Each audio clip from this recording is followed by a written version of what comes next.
Operating room fires are rare but potentially devastating events that fortunately can be prevented by following well-established recommendations. Every member of the surgical team should be educated and trained to follow the principles of operating room fire prevention. Fires require three elements: an ignition source, a fuel source, and an oxidizer. A fire can occur when all three elements merge in the right combination. In the operating room, ignition sources, fuel sources, and oxidizers abound. Operating room fires occur during surgeries involving the head, face, neck, and upper chest. Surgery in these areas brings ignition sources close to the patient's airway, where oxidizers like oxygen or nitrous oxide may be in use. The common practice of using a source of 100% oxygen during sedation with a natural airway is the root cause of the majority of serious operating room fires. Limiting the delivered oxygen concentration or controlling the airway to keep enriched oxygen out of the surgical field are fundamental prevention strategies.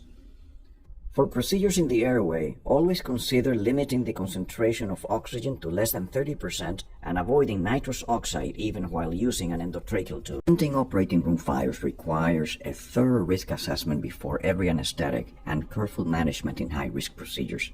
Communication between the surgeon and anesthesia professional during the pre-procedure timeout and throughout the procedure is required to agree on the fire risk assessment, as well as confirm the use of any heat sources and the plan for managing oxidizers.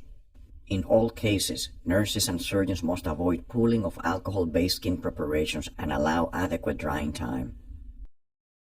The first question to ask during the risk assessment should be, is the patient at risk for surgical fire? Procedures involving the head, neck, and upper chest, where an ignition source is used, are considered high risk for a surgical fire due to the proximity of the airway and potential for a high concentration of oxidizer. If the patient is not at risk, proceed, but frequently reassess the changes in fire risk. If, on the other hand, the patient is at high risk, one must ask, does the patient require oxygen supplementation? If the answer is no, allow the patient to breathe room air. However, if the patient requires oxygen supplementation, is an oxygen concentration greater than 30% required to maintain an adequate oxygen saturation? If not, use a delivery device such as a blender or common gas outlet to maintain an oxygen concentration below 30%. If a delivered oxygen concentration greater than 30% is required to maintain adequate oxygenation, secure the airway with an endotracheal tube or a supraglottic airway device.